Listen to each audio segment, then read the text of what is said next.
Okay, good morning everyone.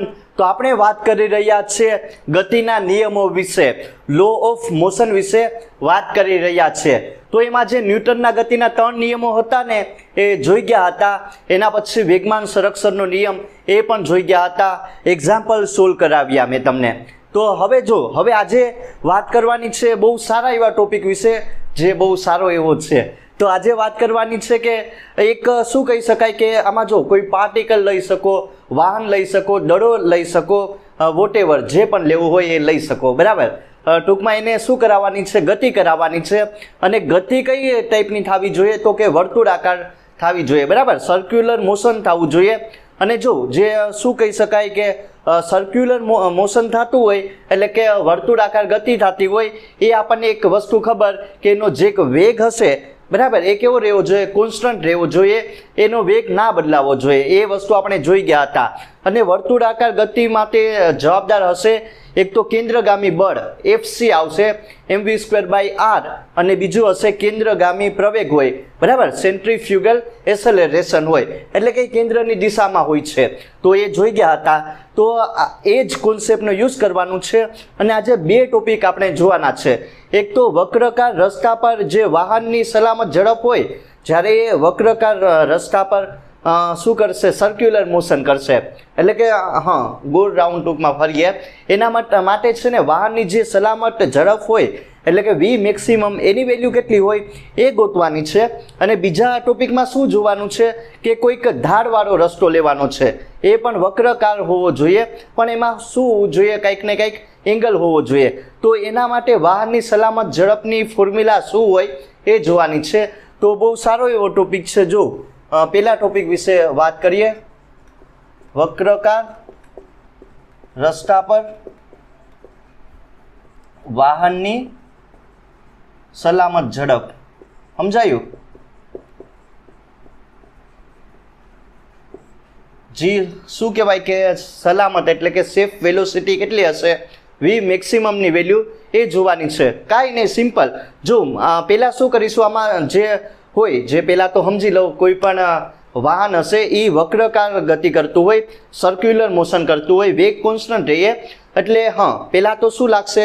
તો કે ભાઈ કંઈક ને કંઈક કેન્દ્રગામી બળ હોય, અને રસ્તો અને વાહનનું જે ટાયર હોય ને એના વચ્ચે કંઈક ને કંઈક શું લાગે?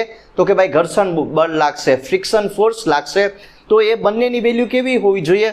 સમાન કરી દેશું. અને એના ઉપરથી જે V મેક્સિમમ આવે, એટલે કે સલામત ઝડપની જે ફોર્મ્યુલા આવે એ ફાઇન્ડ આઉટ કરવાની છે.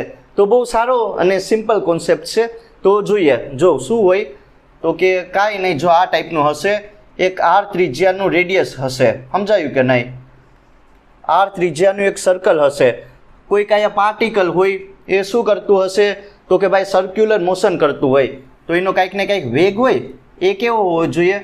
તો કે ભાઈ એ જે વેગ હોય ને એ અચળ હોવો જોઈએ, કોન્સ્ટન્ટ હોવો જોઈએ. જો એના વેગમાં કાંઈ વધારો ઘટાડો ના થવો જોઈએ, કોન્સ્ટન્ટ હોવો જોઈએ. તો જ આ યુનિફોર્મ સર્ક્યુલર મોશન કરે એ તમને ખબર હશે. તો હવે શું થઈ જશે કે ભાઈ આ જો વાહન હોય તો એના પર શું લાગશે? એક તો કેન્દ્રગામી બળ, કેન્દ્રની દિશામાં લાગે ને કેન્દ્રગામી બળ. બીજું શું લાગશે? તો કે ભાઈ આ વાહન છે એટલે એનું દળ કંઈક ને કંઈક હશે, તો વજન બળ નીચેની સાઈડ લાગશે. અને આને કેન્સલ કરતું એક શું લાગશે? લંબ બળ લાગે કે નહીં? સમજાયું? આ વસ્તુ આપણે સિમ્પલ જોઈ ગયા હતા. પહેલાં તો જો શું જોઈ ગયા, આમાં શું જોઈ ગયા, બરાબર. પહેલાં તો આમાં વાહન છે એટલે એનો વેગ કેવો રહેવો જોઈએ? કોન્સ્ટન્ટ રહેવો જોઈએ. કેન્દ્ર O છે, એની ત્રિજ્યા R છે. સમજાયું કે નહીં? આ જ્યારે સર્ક્યુલર મોશન કરે ત્યારે. બીજું આનું કંઈક ને કંઈક દળ હશે, તો વજન બળ લાગશે. અને એને કેન્સલ કરતું એક લંબ બળ ઉપરની સાઈડ લાગશે. જો બંનેની વેલ્યુ કેવી હશે? તો કે ભાઈ વજન બળ અને લંબ બળની બંનેની વેલ્યુ સમાન થઈ જાય કે ના થઈ જાય? અને બીજી વસ્તુ આમાં તમને એક બીજું બળ જોવા મળશે, જે હશે કેન્દ્રગામી બળ, બરાબર. એ કઈ દિશામાં હોય? તો કે સેન્ટર તરફ હોય, સેન્ટ્રીફ્યુગલ ફોર્સિસ, બરાબર. એ ક્યાં હોય? કેન્દ્રની દિશામાં હોય, એટલે જેને કેન્દ્રગામી બળ કહેવામાં આવે. તો સમજાયું કે હવે જો એ શું કરવાનું છે? જે કેન્દ્રગામી બળ હોય ને એ જવાબદાર છે. સમજાયું? કેન્દ્રગામી બળ જવાબદાર છે. અને વક્રકાર ગતિ કરાવવા માટે, સર્ક્યુલર મોશન કરાવવા માટે, એટલે કે આ શા માટે આ ટાઈપનું રાઉન્ડ ફરી કે તો એ છે કોના લીધે? તો કે ભાઈ કેન્દ્રગામી બળના લીધે. જો કેન્દ્રગામી બળ ના લાગતું હોય ને તો વાહન ફેંકાઈ જાય, બરાબર. કેન્દ્રગામી બળ ના લાગતું હોય તો જે આ વાહન હશે એ ફેંકાઈ જાય. તમે જોયું હશે કે ક્યારેક વરસાદમાં તમે સાયકલ બરાબર હલાવતા હોય ત્યારે શું થઈ જાય? તો જ્યારે કંઈક વળાંકને આવે ને તમે વધારે સાયકલ ઓલી કરો, વધારે આમ શું કહેવાય કે સ્પીડ આપો તો સાયકલ હોય એ શું થઈ જશે? તો કે ભાઈ સ્લીપ મારી જાય. તો એવું શું કરવા થાય? બરાબર, સાયકલ શા માટે સ્લીપ ખાઈ જાય એ જોવાનું છે, એનું પણ આવશે. તો એ શા માટે એમ એ જોવાનું હું તમને સમજાવીશ આગળ, બરાબર. તો જો પહેલાં તો આમાં શું થઈ જશે કે આ એક રસ્તો જ છે અને વાહન છે, તો કયું બળ લાગશે? એક તો ફ્રિક્શન ફોર્સિસ લાગે કે ના લાગે? બરાબર, ઘર્ષણ બળ લાગશે અને ઘર્ષણ બળ જ છે જવાબદાર, બરાબર. જો ઘર્ષણ બળ લાગશે અને કેન્દ્રગામી બળ આ વેગ અચળ હોય તો આ શું કરશે? તો કે ભાઈ યુનિફોર્મ સર્ક્યુલર મોશન કરશે. તમને આ કોન્સેપ્ટ વિશે આઈડિયા લાગી ગઈ હશે, બરાબર, કે આમાં શું હોય કે વક્રાકાર રસ્તા પર વાહનની સલામત ઝડપ માટે એ કેટલું હોવું જોઈએ? સલામત રીતે શું કરવા માટે? ગતિ કરાવવા માટે કેટલી એની ઝડપ હોવી જોઈએ એ ફાઇન્ડ આઉટ કરવાનું છે. સમજાયું કે નહીં? જો બધા માટે જે ફોર્મ્યુલા આવશે ને વી મેક્સિમમની, એટલે કે વાહન સલામત રીતે જો આ ટાઈપનું હોય, બરાબર, આ ટાઈપનો વક્રાકાર રસ્તો હોય એના પર સલામત ઝડપથી ગતિ કરી શકે એના માટે વી મેક્સિમમની વેલ્યુ કેટલી હોવી જોઈએ એ આપણે ફાઇન્ડ આઉટ કરવાની છે, બરાબર. સેફ વેલોસિટી એની કેટલી હોવી જોઈએ તો એ જોવાનું છે. જો પહેલાં શું થઈ જશે આમાં, જો ઘર્ષણ બળની વેલ્યુ છે ને નાની હોય કોના કરતાં? કેન્દ્રગામી બળ કરતાં, mv²/r. સમજાયું કે નહીં? જો ઘર્ષણ બળની વેલ્યુ કેવી હશે? નાની હશે. ટૂંકમાં આમ કહી શકાય કે જે કેન્દ્રગામી બળ હશે ને, બરાબર, એ ઘર્ષણ બળની વેલ્યુ નાની હશે કેન્દ્રગામી બળ કરતાં, અથવા તો કેન્દ્રગામી બળ છે એ વધારે છે તો શું થઈ જશે? પેલા વાત યાદ રાખજો, વાહન ફેંકાઈ જાય, બરાબર. તમે સમજી શકો કે જો ઘર્ષણ બળની વેલ્યુ નાની હોય કોના કરતાં? તો કેન્દ્રગામી બળ કરતાં, તો વાહન હશે ને એ શું થઈ જશે? રસ્તા પરથી ફેંકાઈ જાય. એટલે જો તમે જોયું હશે કે જે સાયકલ હોય કે જ્યારે મોન્સૂનની સિઝન આવે તો શા માટે આમ સ્લીપ ખાઈ જાય? તો એમાં છે ને શું થઈ જશે કે જે ઘર્ષણ બળ હોય, બરાબર, સાયકલનું ટાયર અને જે રસ્તા વચ્ચેનું એનું મૂલ્ય નાનું થઈ જશે કેન્દ્રગામી બળ કરતાં. આ કેન્દ્રગામી બળ જ છે જવાબદાર માટે શું કહેવાય કે આને કેન્દ્રગામી આ ટાઈપની યુનિફોર્મ સર્ક્યુલર મોશન કરાવવા માટે. તો એક વસ્તુ સમજાયું. હવે શું થઈ જશે કે ઘર્ષણ બળની વેલ્યુ વધારે હોય, આમ થઈ જાય mv²/r. તો શું કરશે કે ભાઈ આ સલામત રીતે ગતિ કરીએ, બરાબર, રીતે ગતિ કરે. આ બે કન્ડિશન તમારા લોકોને ધ્યાનમાં રાખવાની છે. જો ઘર્ષણ બળની વેલ્યુ નાની હશે કેન્દ્રગામી બળ કરતાં તો વાહન રસ્તા પરથી ફેંકાઈ જાય, એટલે જ તમારી જે સાયકલ હોય ને એ સ્લીપ ખાઈ જાય. અને બીજી વસ્તુ શું કહેવાની છે? આ વસ્તુ ધ્યાન આપો કે ઘર્ષણ બળની હંમેશા વેલ્યુ વધારે હોવી જોઈએ. જે તમારું અહીંયા જે સ્ટેટિક ફ્રિક્શન ફોર્સિસ છે, બરાબર, એની વેલ્યુ વધારે હોવી જોઈએ, બરાબર, કોના કરતાં? તો કે કેન્દ્રગામી બળ કરતાં. કેન્દ્રગામી બળની વેલ્યુ એ ઓછી થઈ જશે fs કરતાં, તો વાહન શું કરશે? તો કે સલામત રીતે ગતિ કરશે. સમજાયું કે નહીં? આ કન્ડિશનને એ તમારે ધ્યાનમાં રાખવાની છે. અને જો સલામત ગતિ કરવા માટે આ તમે લખી નાખજો, બરાબર. આ બે કન્ડિશન તમારા લોકોને ધ્યાનમાં રાખવાનું છે. હવે સલામત ગતિ કરાવવા માટે જો આમાં બે વેલ્યુ સેમ હોવી જોઈએ, fc ને fs. સમજાયું કે નહીં? આમાં શું કહી શકાય કે સલામત રીતે ગતિ કરાવવા માટે છે ને જો કેન્દ્રગામી બળ અને જે તમારું ઘર્ષણ બળ છે એ બંનેની વેલ્યુ કેવી હોવી જોઈએ? તો કે ભાઈ સમાન હોવી જોઈએ. સમજાયું કે નહીં? જે આમ કહી શકાય કે વાહન છે ને એ આ વક્રાકાર રસ્તા પર શું કરશે? તો કે સલામત રીતે ગતિ કરાવવા માટે આ બે વેલ્યુ સમાન હોવી જોઈએ, કેન્દ્રગામી બળની અને ફ્રિક્શન ફોર્સિસની, બરાબર. તો એ વસ્તુ ધ્યાનમાં રાખવાની. અને બીજી વસ્તુ એ કે જો આમાં જ્યારે વાહન શું કરશે, જ્યારે વાહન વર્તુળાકાર ગતિ કરશે એટલે કે યુનિફોર્મ સર્ક્યુલર મોશન કરે ને ત્યારે સમજવાનું કે કેન્દ્રગામી બળ હા કેન્દ્રગામી બળ કોણ પૂરું પાડશે તો કે ઘર્ષણ બળ, બરાબર. સમજાયું કે નહીં? જ્યારે આ શું કરશે, સર્ક્યુલર મોશન કરશે ત્યારે જે કેન્દ્રગામી બળ આમાં કોણ પૂરું પાડે તો કે ભાઈ ઘર્ષણ બળ પૂરું પાડે. હવે ધ્યાન આપો, બે વેલ્યુ મૂકવાની. આમાં એફસી એટલે mv²/r થઈ જાય અને જે તમારો ફ્રિક્શન ફોર્સિસ હોય એની વેલ્યુ મેક્સિમમ થઈ જશે. ક્યારે? તો જ્યારે એ કેટલી થઈ જાય તો કે μs mg જેટલી થઈ જાય. સમજાયું? આ બે કન્ડિશન આયા તમારે યુઝ કરવાની છે. જો બસ આ કાંઈ નહીં, ટૂંકમાં આ એફસીની વેલ્યુ મૂકી દેવાની છે અને જે તમારું અહીંયા સ્ટેટિક ફ્રિક્શન ફોર્સિસ છે એની વેલ્યુ અહીંયા મૂકી દેવાની છે. અને સિમ્પલ તમારે જે વી મેક્સિમમ હશે વાહનની સલામત ઝડપ સલામત રીતે ગતિ કરાવવા માટે એની વેલ્યુ ફાઇન્ડ આઉટ કરી. જેટલી પણ આપણે ઇન્ફોર્મેશન આ ફિગર ઉપરથી મેળવી એ બધી અહીંયા પુટ ડાઉન કરીએ અને સિમ્પલ આપણું જે વી મેક્સિમમ છે એની ફોર્મ્યુલા ગોતી લઈએ. તો કન્ડિશન તમને ખબર પડી ગઈ ને કે સલામત રીતે ગતિ કરાવવા માટે તો કે ભાઈ બે વેલ્યુ તમારી સમાન થઈ જશે, અથવા તો કહી શકાય કે કેન્દ્રગામી બળ કોણ પૂરું પાડશે તો કે ઘર્ષણ બળ, જે વાહન અને વાહનનું ટાયર અને રસ્તા વચ્ચે લાગીએ તો બંને વેલ્યુ મૂકો mv²/r નાયા શું થઈ જશે તો કે μs mg. આમ થઈ જાય કે ના થઈ જાય? μs હશે તમારો કોન્સ્ટન્ટ હશે, ફ્રિક્શન ફોર્સિસ છે બરાબર એનો કોન્સ્ટન્ટ છે, શું કહી શકાય કે સ્થિર ઘર્ષણાંક એ જોઈ ગયા હતા. સમજાયું કે નહીં? હવે જો જે કેન્સલ થાય એ કરો તો v² ને r ને એ ગુણી નાખો, r μs g. સમજાયું કે નહીં? હવે મારે શું કરવાનું છે આમાં, જે મેક્સિમમ વેલ્યુ છે વેગની એ ફાઇન્ડ આઉટ કરવાની છે.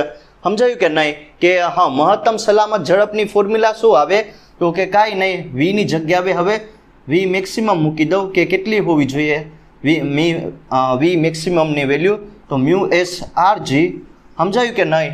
જો મારે શું ગોતવાનું છે તો કે મહત્તમ સલામત ઝડપ આ ટાઈપની વક્રકાર રસ્તો હોય એના પર સલામત રીતે ગતિ કરાવવા માટે. તો હવે શું થઈ જશે, રૂટ કાઢી નાખો, વી મેક્સિમમ તો √of μs rg. તો સિમ્પલ આ તમારી ફોર્મ્યુલા આવશે. સમજાયું? સલામત ઝડપ માટે કઈ ફોર્મ્યુલા આવે? V maximum is equal to V મેક્સિમમની ફોર્મ્યુલા શું આવશે μs rg. તો આ તમારી સિમ્પલ ફોર્મ્યુલા થઈ ગઈ કે વાહનની જે શું કહેવાય કે વક્રકાર રસ્તા પર ગતિ કરાવવા માટે જે મહત્તમ સલામત ઝડપ હશે એટલે કે વી મેક્સિમમ હોય એની વેલ્યુ કેટલી હોવી જોઈએ તો કે ભાઈ √of μs rg જેટલી હોવી જોઈએ. આ વસ્તુ સમજાય ને? એકદમ સિમ્પલ. આ સિમ્પલ ફોર્મ્યુલા પણ બહુ સારી એવી છે બરાબર. જો દેખાય તમને એકદમ સિમ્પલ પણ સિમ્પલ નથી. સમજાયું? શા માટે સિમ્પલ નથી એ સમજી લઈએ. V maximum is equal to √of μs rg. તો કેવા શું માગે? જો પહેલાં તો આ ફોર્મ્યુલા હોય એ હું વાહન માટે સાયકલ માટે પણ લાગુ પાડી શકું અને ટ્રક હોય અથવા તો બહુ હેવી વાળું કોઈક હોય બરાબર વ્હીકલ હોય એના માટે પણ લાગુ પાડી શકો. શા માટે લાગુ પાડી શકો? સમજાયું? સાયકલથી લઈને બસથી લઈને ખટારોથી લઈને શું કહેવાય કે રેલવે માટે બરાબર ટ્રેન માટે બધા માટે આ લાગુ પાડી શકો. શા માટે લાગુ પાડી શકો એ સમજીએ. પહેલાં તો આમાં જો કોઈ વાહનનું દળ આવે આ ફોર્મ્યુલામાં એમની કાંઈ આમાં આવે એમ દેખાતું નથી બરાબર. આમાં કાંઈ જે વાહન હોય બરાબર એનું કાંઈ દળ સાથે લેવા દેવા નથી. આમાં જે 3 ફોર્મ્યુલા છે એ ત્રણ વસ્તુ જોવાની છે. μs શું છે તમારો સ્થિત ઘર્ષણાંક, r હશે એ આ જે રેડિયસ હશે બરાબર જ્યારે શું કરશે કે આ સર્ક્યુલર મોશન કરશે એની જે ત્રિજ્યા બની એ છે અને g હશે તમારો ગુરુત્વ પ્રવેગની વેલ્યુ એટલે કે 9.8 મીટર/સેકન્ડ² બરાબર. પણ આમાં જે વાહનનું દળ છે ને એની આરે કાંઈ લેવા દેવા નથી. સમજાયું કે નહીં? એટલે આ જે ફોર્મ્યુલા છે એ જનરલ છે, ગમે એના માટે તમે લાગુ પાડી શકો. વોટેવર જે પણ વ્હીકલ હોય સાયકલથી માંડીને પ્લેન માટે પણ આ લાગુ પાડી શકો. કેમ કે આમાં કંઈ એમ નહીં આવતું, દળ સાથે કંઈ લેવા દેવા જ નથી. તો આ થઈ ગયું કોના માટે તો કે ભાઈ વક્રકાર રસ્તા પર વાહનની સલામત ઝડપ કેટલી હોવી જોઈએ તો કે ભાઈ એટલી હોવી જોઈએ V maximum is equal to √of μs rg જેટલી હોવી જોઈએ. તો એકદમ સિમ્પલ પણ બહુ સારી એવી. પહેલા પોઈન્ટ વિશે વાત કરી લીધી કે વક્રકાર રસ્તો હોય એના માટે કે જે શું કહી શકાય તો પેલા પોઈન્ટ વિશે વાત કરી લીધી કે જે વક્રકાર રસ્તો હોય એના માટે જે વાહનની સલામત ઝડપ હશે એની ફોર્મ્યુલા શું આવે. હવે બીજા પોઈન્ટ વિશે વાત કરવાની છે. હવે જો વક્રકાર રસ્તો જ લેવાનો છે પણ એક ઢાળ હોવો જોઈએ, કંઈક ને કંઈક ખૂણો હોવો જોઈએ. હવે એ ખૂણા માટે જે વાહનની મહત્તમ સલામત ઝડપનું ફોર્મ્યુલા શું આવે એ સિમ્પલ જોવાની છે. બરાબર. જો હવે ઢાળવાળો રસ્તો લેવાનો છે વક્રકાર, એના માટે કેટલી ફોર્મ્યુલા આવશે એ જોવાની છે. તો બીજો પોઈન્ટ છે તો કે ભાઈ ઢાળવાળા વક્રકાર રસ્તા માટે વાહનની સલામત ઝડપ. આમાં જરીક છે આમ, કેમ કે આમાં ખૂણો બનશે. બરાબર. તો જોવાનું છે. તો સિમ્પલ આનું કઈ રીતનું સોલ્યુશન કરું ધ્યાન આપજો. તો શું કરવાનું, કાંઈ નહીં, એકદમ સિમ્પલ છે. આ ટાઈપનો એક ઢાળવાળો તમારે વક્રકાર રસ્તો લેવાનો છે, એના પર આ ટાઈપનું કંઈક ને કંઈક વાહન હોય છે. હવે જો આ શું કરશે તો કે ભાઈ હા આ દિશામાં ગતિ કરે કે ના કરે, સમજાયું કે નહીં. બરાબર. જમીન તરફ, અરે આ જમીનની નીચે ગતિ કરીએ, ઢાળવાળો રસ્તો છે, ગ્રેવિટી લાગે આમાં. જો હવે શું કરવાનું છે, mg જેટલું આમાં બળ લાગે કે નહીં લાગે, શું લાગશે તો કે ભાઈ હા આમાં વજન બળ કેટલું લાગશે તો કે mg જેટલું લાગે. હવે બીજું આમાં કંઈક ને કંઈક તમને લંબ બળ લાગશે, સમજાયું. પહેલાં તો આમાં વજન બળ કેટલું લાગશે તો કે ભાઈ mg જેટલું. બરાબર. આનું કંઈક ને કંઈક દળ હશે. હવે આનો કંઈક ને કંઈક વેગ પણ હોય. હવે આ જે લંબ બળ લાગશે ને એક કંઈક ખૂણે લાગશે, એટલે તમને એ કંઈક ને કંઈક ઘટકો જોવા મળે. એ વસ્તુ તમે ધ્યાન આપજો. અહીંયા શું મળશે તો કે ભાઈ n cos થીટા, ને અહીંયા શું જોવા મળશે તો કે n sin થીટા. સમજાયું કે નહીં. પહેલાં શું કર્યું કે આમાં વજન બળ લાગશે, એની વેલ્યુ કેટલી હોય mg જેટલી. હવે આમાં તમને એક ખૂણે લંબ બળ લાગશે, એના બે ઘટકો હોય તો કે ભાઈ n cos થીટા અને n sin થીટા. એટલી વસ્તુ વિશે તમને લોકોને આઈડિયા લાગી ગઈ હશે. હવે જો બીજું શું લાગશે, ઓબ્વિયસલી આમાં તમને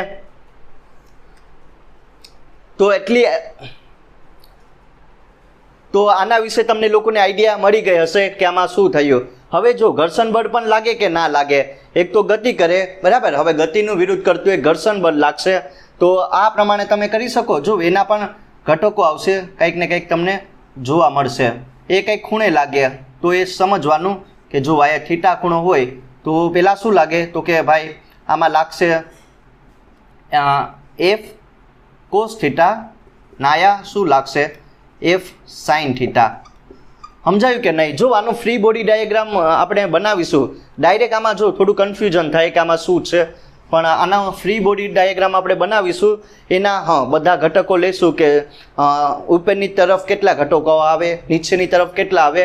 બરાબર. લંબ દિશામાં કેટલા ઘટકો આવશે, પછી સમક્ષિતિજ દિશામાં કેટલા ઘટકો આવશે એ જોવાનું છે. અને બીજું આમાં શું લાગે, એક તો તમારું કેન્દ્રગામી બળ લાગે. સમજાયું કે નહીં. એટલું વસ્તુ જોવાનું છે. જો એક તો એક બોલ છે, એ શું કરશે તો કે ભાઈ ગતિ કરે. હવે શું કરશે, કઈ રીતની ગતિ થાય એની તો કે વક્રકાર રસ્તા પર ગતિ થાય, સર્ક્યુલર મોશન થાય, પણ ઢાળવાળો રસ્તો હોવો જોઈએ. બરાબર. થીટા છે તો આમાં જે પણ આમાં બળ લાગે ને કંઈક ને કંઈક ખૂણે લાગશે. પહેલાં તો આમાં જો વજન બળ mg લાગે એ નીચેની તરફ લાગે. હવે જે લંબ બળ હશે એ ક્યાં લાગશે, કંઈક ને કંઈક ખૂણે લાગશે. તો એના બે ઘટકો જોવા મળે. એક તો થીટા હોય એટલે કે સમક્ષિતિજ સાથે n cos થીટા આવશે, અને જે શું કહી શકાય કે પરપેન્ડિક્યુલર હોય લંબ ઘટક n sin થીટા. હવે આમાં ઘર્ષણ બળ પણ લાગે, એ પણ કંઈક ને કંઈક ખૂણે લાગશે, કેમ કે અહીંયા ઢાળવાળો રસ્તો છે એટલે. બરાબર. f cos થીટા અને f sin થીટા. હવે કેન્દ્રગામી બળ કેમાં લાગશે તો કે ભાઈ કેન્દ્રની દિશામાં લાગે.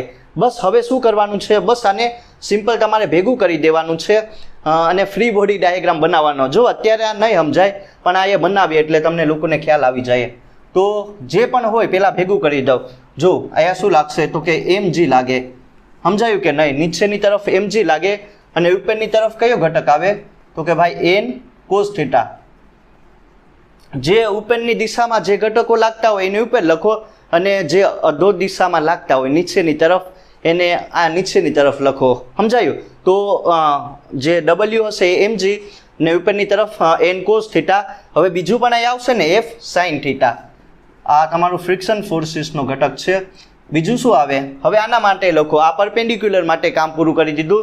હવે જે શું કહેવાય કે જે તમારું સમક્ષિતિજ માટે લખો તો શું આવશે તો કે ભાઈ આયા જો એફ આયા આવશે એન સાઇન થીટા, જે દિશામાં હોય ડાબી બાજુ જે ઘટકો હોય એને લખો તો આયા એફ કોસ થીટા. આમાં કાંઈ નથી, ટૂંકમાં સોલ્વ કરતા આવડવું જોઈએ.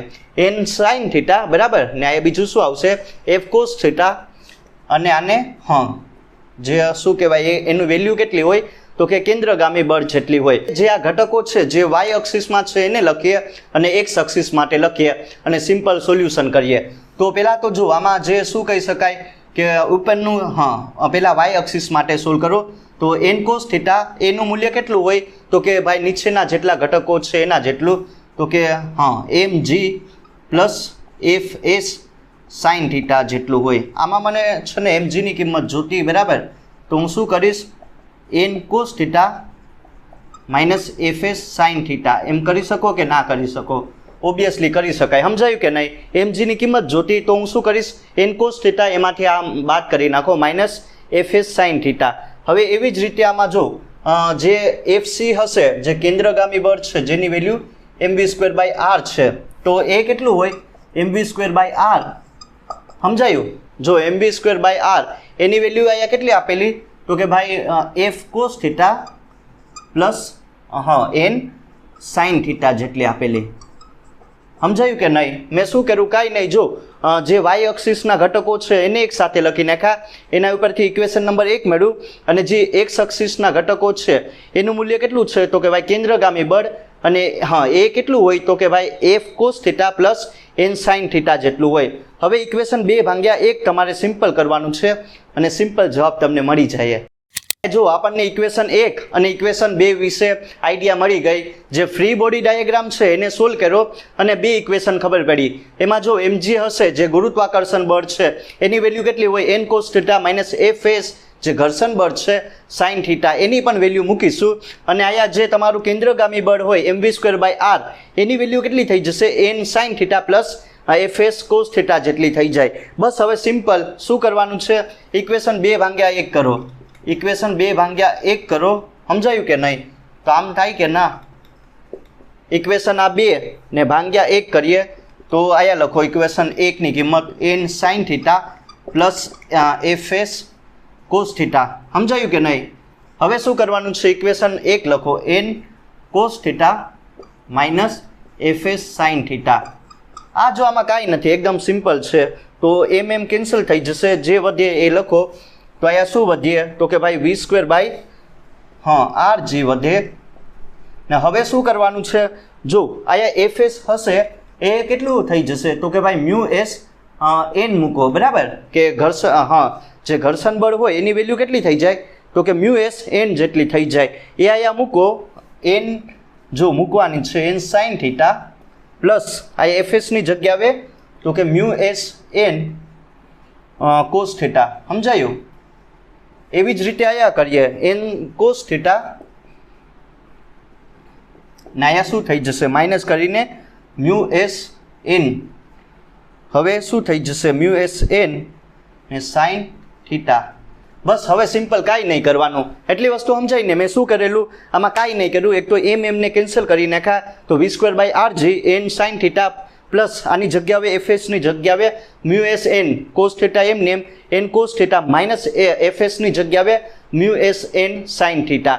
તો હવે જો હજી પણ થઈ જશે v²/r g એમને રાખીએ, એન બધામાં છે, આયા પણ આયા પણ આયા પણ આયા પણ 4 જગ્યાએ છે બરાબર. તો 4 જગ્યાએ ઉડાડી દઉં એટલે કે કોમન કાઢી લઉં અને એનને ઉડાડી દઈએ, એટલે sine theta plus mu S cos theta. સમજાયું કે નહીં? Sine theta plus mu S cos theta minus mu S sine theta. N 4 જગ્યાએ છે એટલે મેં કોમન લઈ લીધો અને એને ઉડાડી નાખ્યા. તો હવે જો sign theta plus mu S cos theta minus mu S sine theta. આમાં તમારે છે ને મેન શું કરવાનું ટેન થીટા આવવું જોઈએ બરાબર. ટેન આમાં આવવું જોઈએ કેમ કે ટેન મેન છે. ટેન ઉપરથી આપણે ધારની વેલ્યુ હોય થીટાની એ ફાઇન્ડ આઉટ કરી શકીએ. એટલે હું શું કરીશ v²/r g શું થઈ જાય સાઇન ભાગ્યા કોસ કરો બરાબર. સાઇન ભાગ્યા કોસ એ આપણને ટેન આપે, તો આમાં સાઇન છે ને કેટલા વડે ભાંગી નાખો, એટલે કેટલા વડે એટલે કોના વડે ભાંગી નાખો, કોસ વડે, એટલે 10 થઈ જશે. સમજાયું? જો એમ કરવાનું. આયા મ્યુ એસ, આયા શું થઈ જશે, કોસ ભાંગ્યા કોસ કરો તો એ તો 1 થઈ જાય. આયા કોસ ભાંગ્યા કોસ એટલે 1 minus mu S tan theta. સમજાયું? સિમ્પલ છે. હવે મારે શું કરવાનું છે આમાં, જો મેક્સિમમ વેલ્યુ જોતી v² મેક્સિમમ, બરાબર, કેમ કે વાહનની જે મહત્તમ સલામત ઝડપ હોય એની વેલ્યુ કેટલી થઈ જાય તો એ ગણીએ. rg એમને એમ રાખો, આ કરી નાખો, એને ગુણી નાખા, tan theta plus mu S, ના શું થઈ જાય minus mu S tan theta થઈ જાય. સમજાયું? એકદમ સિમ્પલ છે. મેં જો કાંઈ નહીં કર્યું, આમાં સાઇન ભાંગ્યા, મારે આમાં શું કરવાનું છે, 10 લાવવાનું, એટલે સાઇનને કોસ વડે ભાંગી નાખીએ એટલે v²/rg, પણ મારે v મેક્સિમમ જોતું એટલે સાઇન ભાંગ્યા કોસ એટલે 10 માઇનસ પ્લસ મ્યુ એસ, આયા 1 minus mu S tan theta. હવે v² મેક્સિમમ એટલે rgને ગુણી નાખો એટલે ten theta plus mu S 1 minus mu S tan theta. હવે શું કરવાનું છે, કાંઈ નહીં, આનું રૂટ કાઢી નાખો એટલે તમને સિમ્પલ જે આ ઇક્વેશન છે v² મેક્સિમમનું એ મળી ગયું. rg બરાબર ten theta plus mu S 1 minus mu S tan theta. હવે જો શું કરવાનું છે, ધેરફોર v મેક્સિમમની કિંમત જોતી એટલે આનું અંડર રૂટ કાઢી નાખો એટલે rg એમને એમ રાખો, બરાબર. હવે શું કરીશ, એવું હોય તો આને આખાને અંડર રૂટની અંદર લખી નાખો એટલે ten theta plus mu S, સમજાયું, 1 minus mu S tan theta. તો આ પ્રમાણે સિમ્પલ આનું ઇક્વેશન આવશે. જો જે છે ને ઇક્વેશન થોડુંક આમ છે અઘરું પણ યાદ રહી જશે. Ten theta plus mu S, હવે શું કરવાનું છે, 1 minus mu S tan theta ને rg વડે ગુણવાના છે. તો v મેક્સિમમ હશે એ તમને જે વાહનની મહત્તમ સલામત ઝડપ હોય, કંઈક ઢાળવાળો રસ્તો હોય વક્રકાર, તો તમે ગોતી શકો. આમાં તમને જો ખૂણાની વેલ્યુ આપેલી હોય અને બીજું કે જે r હશે એની વેલ્યુ આપેલી હોય અને જે ઘર્ષણાંક હશે એની વેલ્યુ આપેલી હોય કોન્સ્ટન્ટની, તો તમે v મેક્સિમમની વેલ્યુ ફાઇન્ડ આઉટ કરી શકો. તો સિમ્પલ છે. જો v મેક્સિમમ કેટલું આવશે તમે કરી શકો આના પ્રમાણે. rg આમ પણ લખી શકો, સમજાયું, rg ten theta plus mu S, આમ લખીએ તો સારું લાગે, 1 minus mu S tan theta. સમજાયું? 1/2. આમ પણ કરી શકાય કે ના કરી શકાય? ઓબ્વિયસલી લખી શકાય, કેમ કે રૂટને 1/2 પણ લખી શકો. તો આ છે વાહનની મહત્તમ સલામત ઝડપ માટેની ફોર્મ્યુલા. અને સિમ્પલ, તમને જો આમાં જે વેલ્યુ આપેલી હોય એ મૂકી શકો અને v મેક્સિમમની વેલ્યુ ફાઇન્ડ કરી શકો. હવે આમાં ને આમાં જ જોવાનું છે. આ વસ્તુ સમજાય ને કે વાહન જ્યારે શું કહેવાય કે ઢાળવાળા વક્રકાર રસ્તા પર સલામત રીતે ગતિ કરાવવા માટે આ ફોર્મ્યુલા જવાબદાર છે. અને હા, જે વસ્તુ આપેલી હોય, બરાબર, ખૂણો મેન છે એ વસ્તુ આપેલી હોય, 10 મેન છે, મેં તમને કીધું ને આમાં 10 આવશે, એ ઇમ્પોર્ટન્ટ છે. હવે મારે શું કરવાનું છે, હવે તમારે છે ને આમાં ઘર્ષણ બળ રહિત કાંઈક ને કાંઈક વસ્તુ લઈ લેવાની છે. એમાં ઘર્ષણ બળ ના લાગવું જોઈએ. જોકે એવું પોસિબલ નથી, પણ તે તમારે એવું એઝ્યુમ કરવાનું છે કે ઘર્ષણ બળ રહિત કાંઈક ને કાંઈક સપાટી લઈ લેવાની છે, એવો રસ્તો લઈ લેવાનો છે. જોકે એવો રસ્તો ના હોય, પણ જે ટાઈપની હોય ને ઓલી લીસી શું હોય, કાચ હોય, બરાબર, એમાં આમ મિનિમમ ઘર્ષણ બળ લાગે. કાચની સપાટી તમે જોઈ હશે, શું લાગે એમાં ઘર્ષણ બળની વેલ્યુ એકદમ નાનામાં નાની હોય. તો એ ટાઈપનો તમારે વક્રકાર ઢાળવાળો રસ્તો લેવાનો છે. તો એના માટે જે v મેક્સિમમની વેલ્યુ આવે, બરાબર, v મેક્સિમમની વેલ્યુ આવે એ મારે ગોતવાની છે. તો એ જ્યારે ઝડપ મળે એટલે કે શું કહેવાય કે જ્યાં ઘર્ષણ બળનું વેલ્યુ હશે એ શૂન્ય તો ના થાય પણ એકદમ મિનિમમ થઈ જાય, ત્યારે જે આપણને ઝડપ મળે ને એને ઓપ્ટિમમ ઝડપ કહેવામાં આવે છે. સમજાયું? જ્યારે ઘર્ષણ બળની વેલ્યુ મિનિમમ થઈ જશે એટલે કે લીસા ટાઈપની સપાટી હોય, કાચ ટાઈપની હોય, ત્યાં ઘર્ષણ બળની વેલ્યુ કેવી થઈ જશે તો કે મિનિમમ થઈ જાય. તો એ જ્યારે તમને ઝડપ મળે ને એને ઓપ્ટિમમ ઝડપ કહેવામાં આવે છે. ઓપ્ટિમમ આ ટાઈપનું હશે, ઓપ્ટિમમ ઝડપ v0. તો એની ફોર્મ્યુલા મારે સિમ્પલ બનાવવાની છે કે ઓપ્ટિમમ ઝડપ, હા, ઓપ્ટિમમ ઝડપ માટેની ફોર્મ્યુલા શું આવશે એ બનાવવાની. એમાં શું થઈ જશે કે જે ઘર્ષણ બળ હોય એની વેલ્યુ શૂન્ય લઈ જાઓ, તો શૂન્ય તો ના પણ મિનિમમ થઈ જશે. કોઈ દી ઘર્ષણ બળ શૂન્ય ના થાય. સમજાયું કે ના સમજાયું? તો એ વસ્તુ સમજવાની છે તમારા લોકોને.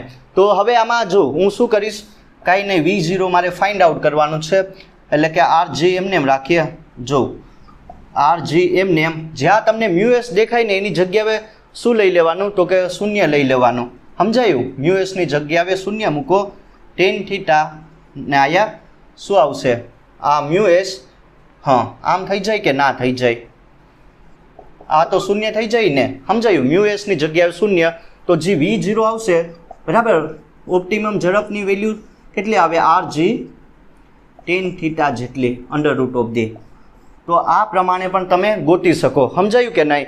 જે શું કહી શકાય કે ઓપ્ટિમમ ઝડપ હોય, જ્યાં ઘર્ષણ બળની વેલ્યુ મિનિમમ થઈ જશે, ત્યાં જે V0ની વેલ્યુ આવે, જેને ઓપ્ટિમમ ઝડપ કહેવામાં આવે, એની વેલ્યુ કેટલી હોય, √RG ટેન થીટા જેટલી હોય. સમજાયું? √RG ટેન થીટા જેટલી હોય. તો સિમ્પલ આ પ્રમાણે તમે આનું સોલ્યુશન એકદમ સારી રીતે કરી શકો. પણ કોન્સેપ્ટ ભણી ગયા એના ઉપરથી આપણે 2-3 એક્ઝામ્પલ સોલ્વ કરી લઈએ, એટલે કોન્સેપ્ટ તમને વધારે ક્લિયર થાય. આ બહુ સારું એવું એક્ઝામ્પલ છે. કઈ રીતનું આનું સોલ્યુશન કરું, ધ્યાન આપજો. જો આમાં કઈ રીતનો કોન્સેપ્ટનો યુઝ કરેલો એ સમજી લઈએ. તો આમાં કોઈ પાર્ટિકલ હશે, કોઈ પદાર્થ હોય, એને ઉપરથી ફેંકવામાં આવે, પણ તમારે એ ટાઈપનો એને ફેંકવાનો છે, એક ખૂણે ફેંકવાનો છે. સમજાયું? જો પહેલાં શું હશે, કંઈક ને કંઈક પદાર્થ છે, એને ઉપરથી ફેંકવાનો છે, પણ તમારે કંઈક ને કંઈક ખૂણે ફેંકવાનો છે. તો એ કંઈક ખૂણો આપેલો હશે. હવે એ શું કરશે, તો કે ભાઈ જમીન પર આવી જાય, તો એમાં શું લાગે, એક તો જો ઘર્ષણ બળ લાગશે, બીજું કે કંઈક ને કંઈક ગુરુત્વાકર્ષણ બળ લાગે. હવે ખૂણે ફેંકીએ એટલે ગુરુત્વાકર્ષણ બળના ઘટકો આવશે, એ જોવાના છે. ઘર્ષણ બળ હશે, એના ઘટકો આવશે, એ જોવાના. અને તમને આમાં કંઈક ને કંઈક અંતર આપેલું હશે, એ જોવાનું છે. તો જો શું કરવાનું છે, એક પદાર્થ આપેલો, શરૂઆતમાં એ શૂન્ય હશે, ને કેટલા ડિગ્રીના ખૂણે ફેંકવાનો છે, તો કે θ = 15 ડિગ્રીના ખૂણે એને ફેંકવાનો છે. હવે ઉપર તરફ, હા બરાબર, શું કરવાનું છે કે જો ફેંકીએ એટલે કંઈક ને કંઈક પહેલાં શરૂઆતમાં સ્થિર હશે, અને કંઈક ને કંઈક એ અંતર કાપે. સમજાયું? કંઈક ને કંઈક એ અંતર કાપીએ જ્યારે જમીન પર આવે ત્યારે. તો હવે તમને આમાં પહેલાં તો ગુરુત્વાકર્ષણ બળ લાગશે mg જેટલું. સમજાયું? mg જેટલું ગુરુત્વાકર્ષણ બળ લાગશે, પણ એક ખૂણે લાગે. તો ખૂણા સાથેનો ઘટક mg cos θ, અને જે લંબ ઘટક હશે એ mg sin θ, જે આપણે ધ્યાનમાં રાખવાનો છે. આમાં ખાલી છે ને y અક્ષિસના ઘટકો ધ્યાનમાં રાખીશું, કેમ કે એક્સ અક્ષિસ સાથે કાંઈ લેવા દેવા નથી. એવી જ રીતે આમાં તમને કંઈક ને કંઈક ઘર્ષણ બળ લાગે કે ના લાગે, તો એ પણ કંઈક ખૂણે લાગશે. તો એના 2 ઘટક આવશે, fs cos θ, અને જે આ લંબ ઘટક અને જે સમાંતર ઘટક હશે, બરાબર, ખૂણે શું લાગે, fs cos θ લાગે, અને બીજો એનો જે લંબ ઘટક હોય એ fs sin θ લાગે. તો આમાં જે તમને ઘર્ષણ બળ લાગશે હવા વચ્ચે, એ તમને આપેલું, તો કે ભાઈ ઘર્ષણાંકની વેલ્યુ આપેલી 0.3x આપેલી છે. હવે જ્યારે વેગ મેક્સિમમ થઈ જાય, ત્યારે જે એક્સની વેલ્યુ કેટલી હોય એ મારે સિમ્પલ ફાઇન્ડ આઉટ કરવાની. જો સિમ્પલ છે પણ બહુ સારું એવું. તો એક ઇક્વેશન બનાવીએ. આમાં જે તમારો શું કહેવાય કે F = ma, જે તમારો પ્રવેગ હોય એ કેના જેટલો હોય એ ધ્યાનમાં રાખીએ. તો કે ભાઈ જો fs cos θ minus mg sin θ. આ ડાયરેક્ટ બુકમાં છે ને ડાયરેક્ટ આપેલું આ ઇક્વેશન, પણ આ પ્રમાણે તમે આનું કરી શકો, બરાબર, ઘટકોની વેલ્યુને લઈ શકો. તો જો આ ઉપર ઘટક આવશે એ પ્રમાણે આ બુકમાં ડાયરેક્ટ આપેલું, પણ ખાલી આ સમજી લઉં કોન્સેપ્ટ શું છે. તો સમજાયું કે જો મેં એમને રાખીએ fsની જગ્યાએ, તો કે ભાઈ μs mg મૂકી શકું કે ના મૂકી શકું? મૂકી શકાય, બરાબર, mg sin θ. સમજાયું કે નહીં? મૂકી શકાય કે ના મૂકી શકાય? ઓબ્વિયસલી મૂકી શકાય. તો એમ કેન્સલ કરો તો અહીં આવશે a μs g આવે. સમજાયું? cos θ, આયા એમ કેન્સલ કરો, આયા g sin θ. બસ એ ખૂણો, આઈ થિંક ખૂણો છે ને તમને 45 ડિગ્રીનો આપેલો હશે બુકમાં, બરાબર, 45 ડિગ્રી આપેલો છે. તો બસ હવે જો એ એટલે કે કાંઈ નહીં, એ એટલે કે શું થઈ જાય, એ dv/dt થઈ જાય કે ના થઈ જાય? તો તમે છે ને આને આ ટાઈપનું પણ લખી શકો, v dv/dx. સમજાયું? પ્રવેગ એટલે કે વેગમાં થતો ફેરફાર, પણ તમે એને આ લખી શકો v dv/dx. આ જે ઇક્વેશન છે ને dv/dt, એને dx વડે ભાંગતા અને dx વડે ગુણતા, તો આ પ્રમાણે તમે એને લખી શકો. આ તમે કરી લેજો બરાબર, પણ આ સમજવા માટે. તો v dv બાય dx એમને એમ રાખો. હવે જો જે વસ્તુ આપેલી એ મૂકીએ. મ્યુ એસ કેટલું આપેલું 0.3x, જીની વેલ્યુ અત્યારે રહેવા દઉં, કોસ 45 ડિગ્રી બરાબર, માઇનસ જીની વેલ્યુ રહેવા દે, સાઇનની વેલ્યુ કેટલી આપેલી છે, સાઇન 45 ડિગ્રી આપેલી. તો હવે જો શું કરવાનું છે, વેગને એવું હોય તો છેદમાં લઈ લઉં બરાબર. તો હવે ડીવી બાય ડીએક્સ મેં તમને કીધું ને કે આ વેગની વેલ્યુ કેટલી થઈ જવી જોઈએ, મેક્સિમમ. તો આ કેટલું થઈ જશે, 0 બરાબર. હા, વેગની મેક્સિમમ વેલ્યુ માટે આ 0 થઈ જશે, એટલે કે 0.3x ને આયા શું થઈ જાય, તો કે સાઇનની વેલ્યુ 1, હા સાઇન 45 આમ થઈ જાય ને, કોસ 45 સાઇન 45 1/√2. તો આયા પણ કરો બરાબર.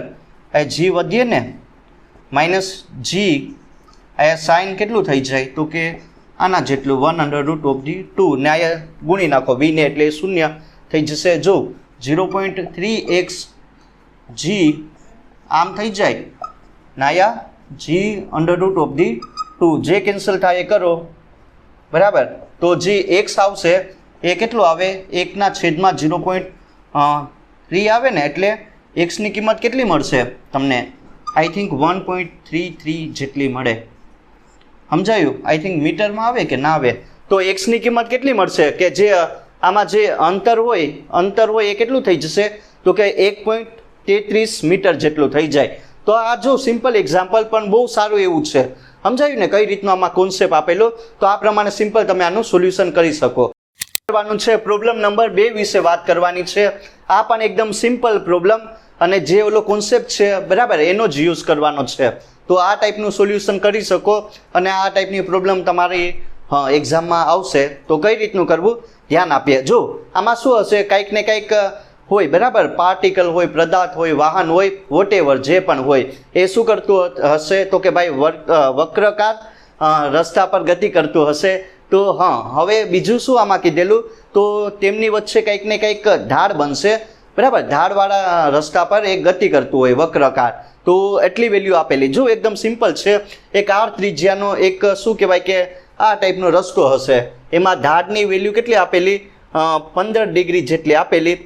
જે ત્રિજ્યા છે એ 300 મીટર છે, અને જે શું કહેવાય કે આમાં જે ઘર્ષણ બળ હશે એનો જે કોન્સ્ટન્ટ હોય એની વેલ્યુ કેટલી હોય, મ્યુ એસની 0.2 છે. પહેલાં તો જે વાહનની જે ઓપ્ટિમમ ઝડપ છે એ ગોતીએ, અને જે મહત્તમ ઝડપ છે એ ગોતી લઈએ. તો જો પહેલાં શરૂઆત કરીએ, v0 કેટલું હોય એના વિશે વાત કરીએ. તો સિમ્પલ ફોર્મ્યુલા √rg tan θ આવે કે ના આવે, આ છે ફોર્મ્યુલા. આના ઉપરથી સિમ્પલ થઈ જશે. એટલે v0 ત્રિજ્યા કેટલી આપેલી તમને આમાં, તો કે 300 આપેલી, અને ગુરુત્વ પ્રવેગ 9.8 ને tan 15. જો tan કેટલું મૂકવાનું છે એની વેલ્યુ, તો કે 50 ડિગ્રી, એ કેટલું થઈ જશે 0.28. તમે લોગેરિધમમાં જોઈ શકો બરાબર. સિમ્પલ કેટલું આવશે 0.28. તો બસ હવે આનું સોલ્યુશન કરો, એટલે કે જે v0 હોય એ કેટલું મળશે, 28 મીટર પર સેકન્ડ જેટલું મળે. સમજાયું કે નહીં? એકદમ સિમ્પલ છે. તો આ પ્રમાણે તમે આનું સોલ્યુશન કરી શકો. નવી પ્રોબ્લેમ વિશે, એ પણ બહુ સારી એવી છે. જો આનો કોન્સેપ્ટ શું છે, આમાં કંઈક તમને એક એરક્રાફ્ટ આપેલું હશે, એ વી વેગથી, એટલે કે એનો વેગ હશે એ કોન્સ્ટન્ટ હશે, એનાથી શું કરશે, તો કે વર્તુળાકાર ગતિ કરશે, સર્ક્યુલર મોશન કરશે બરાબર. હવે એમાં જો એનો કંઈક ને કંઈક વેગ આપેલો હશે, હવે એરક્રાફ્ટ હશે ને એ કંઈક ને કંઈક ખૂણો બનાવશે, અને એ જે સર્ક્યુલર મોશન કરે ત્યારે એની કંઈક ને કંઈક ત્રિજ્યા હોય. તો એ વસ્તુ આ ટાઈપની આપેલી. જો આ જે એરક્રાફ્ટ હશે એનો વેગ કેટલો આપેલો, 200 મીટર પર સેકન્ડ, અને એ કેટલો ખૂણો બનાવે, તો કે ભાઈ 15 ડિગ્રીનો બરાબર. તો આમાં ત્રિજ્યા કેટલી હોય, જે આ વર્તુળ બનશે એ શું કરશે, તો કે ભાઈ સર્ક્યુલર મોશન કરે, એટલે કંઈક ને કંઈક એની ત્રિજ્યા હશે. તો ત્રિજ્યા કેટલી હોય એ મારે ગોતવાનું. તો સિમ્પલ જો આ ફોર્મ્યુલાનો યુઝ કરવાનો, v maximum = √rg tan θ. સમજાયું? સિમ્પલ આ ફોર્મ્યુલા. જો બધી વસ્તુ આપેલી, આમાં શું ગોતવાનું છે, તો કે કાંઈ નહીં, v આનું શું કરો, સ્ક્વેર કરો, એટલે rg tan θ. આમાં શું ગોતવાનું છે, r ની કિંમત ગોતવાની, એટલે r એમને એમ રાખો, v² મેક્સિમમ સમજાયું? g tan θ. બસ હવે બધી વેલ્યુ આપેલી આમાં મૂકો, r એમને એમ. સમજાયું? વેગ આમાં તમને કિલોમીટર પર આરમાં આપેલો હશે, પણ તમે આને મીટર પર સેકન્ડમાં કન્વર્ઝન કરી શકો. જો આ ટાઈપનો જે એરક્રાફ્ટને હોય ને એનો વેગ કોઈ મીટર પર સેકન્ડમાં ના હોય, બરાબર, એનો વેગ વધારે હોય તો તમને કિલોમીટર પર આરમાં આપેલું હોય તો આ 10⁵ ને આ શું થઈ જાય, આર ને પાછું જે તમારો કલાક છે ને સેકન્ડમાં, એટલે કન્વર્ઝન કરો 60 શું થઈ જાય મિનિટ ને 60 સેકન્ડ, એટલે આમ કરવાનું, બરાબર.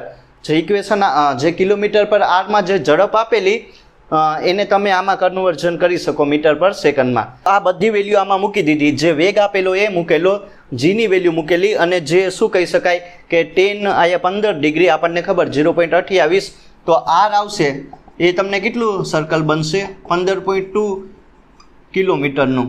સમજાયું કે નહીં? બહુ લાંબુ સર્કલ બનશે. શા માટે એટલું લાંબુ સર્કલ બને? કેમ કે જે એરક્રાફ્ટ હશે ને એ પૃથ્વી ઉપર, અરે જમીન ઉપર નહીં ઉડી રહેલો, એ આકાશમાં ઉડી રહેલું, એટલે એટલું સર્કલ બન્યા. સમજાયું કે ના? તો આ પ્રમાણે સિમ્પલ છે, તમે ત્રિજ્યા ફાઇન્ડ આઉટ કરી શકો.